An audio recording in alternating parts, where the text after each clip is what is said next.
Good morning, students. The next topic that we have to study is development of the gametophyte. Myself, Dr. Smriti, taking you to the development of male gametophyte. Now, there are two steps in discussion of the development of male gametophyte. One is the pre-pollination developments, and other is the post-pollination development. So first we have to study about the pre-pollination development. You have studied the formation, the structure of anther, the formation of the pollen grains till here in the previous lecture. That means the pollen grain has been formed having an outer exine, which is hardest known substance, sporopollenin, over it, then intine, and one haploid nucleus and germ pores depending upon the species 3, 4, 5 or okay. Then we'll start that this pollen grain is actually the first cell of gametophytic generation. Now इसकी germination जो है वो in situ कहलाती है या precocious germination कहलाती है, which means that the pollen grain starts to develop when it is still within the pollen sac. आपको मैंने पिछली स्लाइड में भी बताया था कि जो पोलन ग्रेन है वो पोलन सैक से निकलने से पहले ही दो सेल में डिवाइड हो जाता है, वेजिटेटिव और जेनरेटिव सेल, राइट। तो जब पोलन ग्रेन बनता है तो हम उसको बोलते हैं first cell of gametophytic generation. फिर उसकी जर्मिनेशन इन सीटू होती है, that is within the pollen sac, precocious germination कहलाती है वो। तो इस प्रिकॉशियस जर्मिनेशन के दौरान क्या होता है, the nucleus of the microspore और the pollen moves to the periphery, यानी एक साइड में आ जाता है। पहले सेंटर में होता है, फिर साइड में आता है। White comes to the center because of the formation of a large vacuole in the center. That is why it pushes the nucleus towards the periphery. Now, in this region, the nucleus divides mitotically into two nuclei. The nucleus divides mitotically into two nuclei, and then an oblique wall is formed between the two nucleus.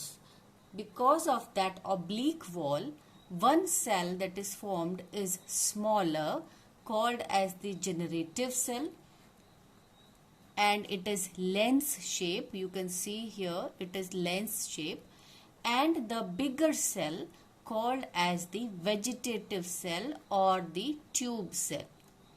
ठीक है, जब nucleus divide हो जाता है mitotically तो उसमें जो cell wall बनती है वो ऑब्लिक बनती है, टेढ़ी बनती है, जिस वजह से एक छोटा लेंस शेप सेल बनता है जेनरेटिव सेल और एक बड़ा सेल बनता है वेजिटेटिव सेल। ना इन दोनों सेल्स के बीच में यहाँ पे जो एरिया है material call callus is deposited around this wall, और बाद में क्या होता है, ये कैलोस डिसॉल्व हो जाता है, जिस वजह से जो जनरेटिव सेल है वो वॉल से फ्री हो जाता है and it actually floats inside the cytoplasm of the tube cell, right. So ultimately final stage में when the pollen is liberated out of the pollen sac, it consist of in 70% species two-celled stage in which there is a large cell called as the vegetative cell. उसका nucleus बड़ा होता है और थोड़ा deformed होता है, and there is a smaller length shaped cell which keeps floating inside the vegetative cell called as the generative cell. This is the generative nucleus in the center. 30% species में 3-celled stage में ये liberate होता है. In that case, This generative nucleus divides mitotically once again, forming two cells, right? So normally it is two cell stage. So this whole development occurs inside the pollen sac before the liberation of the pollen, that is before pollination, and that is why it is called as the pre-pollination development. Next हम आते हैं post pollination development, यानी कि pollination जब हो जाता है, pollination का मतलब क्या होता है? It is the transfer of the pollen grains from the anther to stigma. Stigma of what? Stigma of the carpel. ये आपका कार्पल है पूरा, ठीक है, ओवरी स्टाइल स्टिग्मा. तो यहाँ पे आके जब ये बैठता है पोलन ग्रेन, पॉलिनेशन के बाद, pollination you will study in a separate chapter. There is wind pollination, insect pollination, water pollination, है ना. अलग अलग एजेंट्स होते हैं पॉलिनेशन के. उनका काम होता है कि पोलन ग्रेन्स को उड़ा के या बहा के या इंसेक्ट के द्वारा किसी तरीके से इस स्टिग्मेटिक सरफेस पे लाया जाए.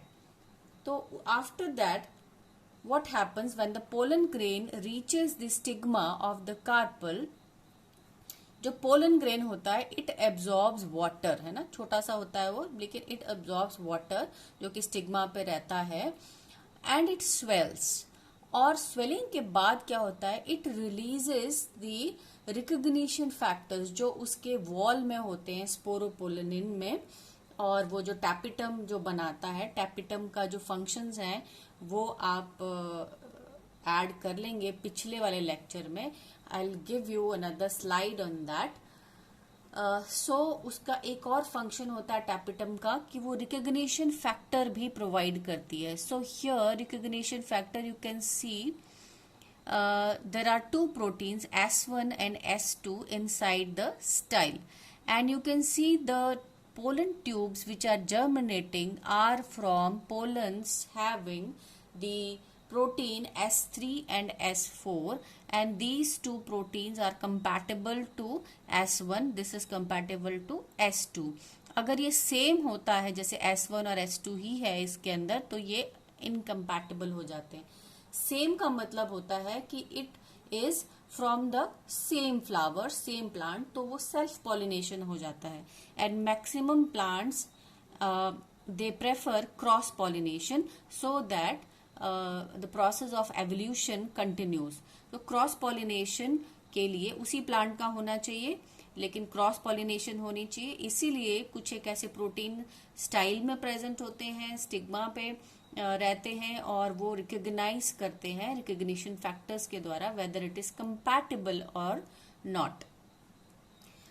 When the recognition factors determine that this is compatible style, then the pollen grains starts to germinate. और germination के द्वारा क्या होता है? The tube cell enlarges.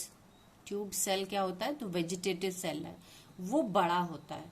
बड़ा होने की वजह से एक प्रेशर क्रिएट होता है and it comes out from the thin areas. और वो थिन एरियाज क्या होते हैं? वो होते हैं germ pores. So the tube cell comes out of the germ pore in the form of pollen tube. ये जो पोलन ट्यूब है ये ट्यूब सेल भी बोलते हैं इसीलिए वेजिटेटिव सेल को, क्योंकि वो ट्यूब बनाता है through the germ pore. Now this pollen tube grows between the cells of the stigma and transmitting tissue of the style. ये जो स्टाइल होती है कई केसेस में ये सॉलिड होती है, कई बार ये सेमी सॉलिड होती है, यानी कि बाहर की तरफ सेल रहेंगे, अंदर थोड़ा हॉलो होता है. कई केसेस में ये पूरी हॉलो होती है, राइट. सो वट एवर में बी द केस, हम उस स्टाइल के टिश्यू को हम बोलते हैं transmitting tissue. Now transmitting tissue में जगह बनानी पड़ती है ताकि पोलन ट्यूब की जो एक्सटेंशन है जो कि इंटाइन की होती है बेसिकली, क्योंकि वो अंदर की वॉल होती है, तो वो पूरी की पूरी जो है स्टाइल में से होते हुए, देखो यहाँ से आ रही है, स्टाइल में से होते हुए नीचे जा करके ये जो है इसका माइक्रोपाइलर एंड, यहाँ से ये एग में एंटर हो सके. So it has to travel whole area of the style. Okay, So for that this tube secretes exogenously, बाहर निकालते हैं ये. There are certain enzymes जिसको हम पैक्टिनेज बोलते हैं, जो सेल्स के बीच में पैक्टिन वॉल होती है उसको डिसॉल्व करता है, and other hydrolytic enzymes. So these hydrolytic enzymes, what happens, they dissolve the cells present in the or the cell wall material present here in the style, and it creates a passage for the entry of the pollen tube, right? And इसके बाद ये जो tube होती है ये जो enzyme बनाती है पैसेज भी बनाती है, and it also absorbs the nourishment from the transmitting tissue of the style. तो ये जो सेल्स होते हैं ये जगह भी देते हैं निकलने के लिए और ये न्यूट्रिशन भी प्रोवाइड कर रहे होते हैं इसको. तो ये सारी चीज चल रही होती है जब पॉलिनेशन हो चुकी होती है और एंथर जो होता है रिकॉग्नाइज करके स्टाइल पे बैठता है.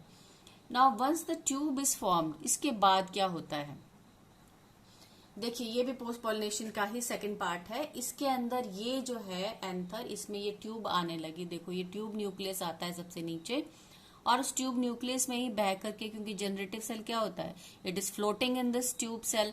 सो यहाँ पे it also generates down the pollen tube and reaches to the distal end. जो वेजिटेटिव ट्यूब न्यूक्लियस होता है वो पोलन ट्यूब के एंड में आ जाता है और उसके बाद जो जनरेटिव सेल है this also migrate into the pollen tube. और जब वो यहाँ पे माइग्रेट हो जाता है तो माइग्रेशन के बाद it divides into 2 male gametes. Basically जब ये ट्यूब लंबी होकर के माइक्रोपाइल रीजन में just before entering into the egg, at that time this generative nucleus this divides into 2 nuclei और जिनका नाम होता है गैमेट्स, 2 मेल गैमेट्स.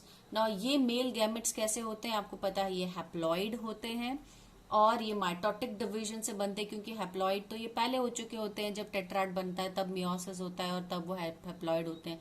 तो इसमें न्यूक्लियस हैप्लॉइड ही चलता है.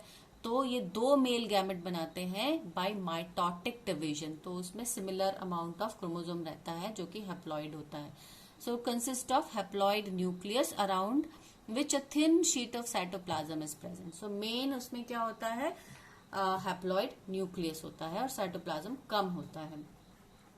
Now in this tube when the tube elongates further and the male gametes trickle down, तो क्या होता है, 2 चीजें होती हैं. एक तो ये जो ट्यूब न्यूक्लियस होता है इट डीजेनरेट्स, है ना, डीजेनरेट्स, क्योंकि इसका फंक्शन अब नहीं रहा है. इसका फंक्शन यही होता है कि ये ट्यूब बनाए और ये मेल गैमेट को नीचे तक लेके जाए. तो वहां पे ये डीजेनरेट हो जाता है और मेल गैमेट नीचे तक पहुंच जाते हैं माइक्रोपाइलर एंड में of the ovule. And callus plugs, है ना, यहाँ पे एक कैलोस प्लग, इधर एक कैलोस, ऐसे ऐसे पूरा बन जाते हैं ताकि जो है ओल्डर पार्ट्स जो हैं इस ट्यूब के वो सेपरेट हो सके और मेल गैमेट जो है वो पीछे न जा सके, ये आगे ही रहे. तो कैलोस प्लग्स बन जाते हैं और अल्टीमेटली क्या होता है, ये male gamete they enter into the ovule. और वहां पे ओव्यूल करने के बाद जो नेक्स्ट स्टेप आता है वो आता है फर्टिलाइजेशन, जो कि इसमें इंक्लूडेड नहीं है क्योंकि यहाँ पे क्या है, डेवलपमेंट ऑफ मेल गैमेटोफाइट.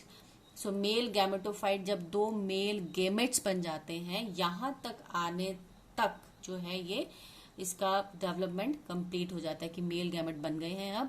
अब इनका काम क्या है, it will enter the ovule for the fertilisation, जो कि हम नेक्स्ट जो हमारा ओव्यूल की डेवलपमेंट पहले हम पढ़ेंगे, टाइप्स ऑफ ओव्यूल पढ़ेंगे, स्ट्रक्चर ऑफ ओव्यूल पढ़ेंगे, फिर हम देखेंगे कि यहां से जब एंट्री होती है मेल गैमेट की तब क्या होता है, यानी फर्टिलाइजेशन क्या होती है. लेकिन फर्टिलाइजेशन से पहले हम पढ़ेंगे कि अब हम फीमेल की तरफ चलेंगे. हमने अब मेल वाला पार्ट पूरा कर लिया है, पोलन ग्रेन, पोलन, स्टेमन, है ना, वो सारे पढ़ लिए हैं. अब हम कार्पल की तरफ चलेंगे. तो नेक्स्ट हमारा जो होगा वो कार्पल की सारी चीजें जो है हम डिटेल में पढ़ेंगे, राइट. दैट इज मेगास्पोरोजेनेसिस चलता है वो, ये माइक्रो चल रहा था, अब हमारा चलेगा मेगा. ठीक है, सो इसको आप देखिए, समझिए. कुछ एक ही स्लाइड्स हैं और साथ साथ आप नोट्स बनाते चलिए विद डायग्राम जो स्लाइड्स में दिए हुए हैं. ठीक है, थैंक यू वेरी मच.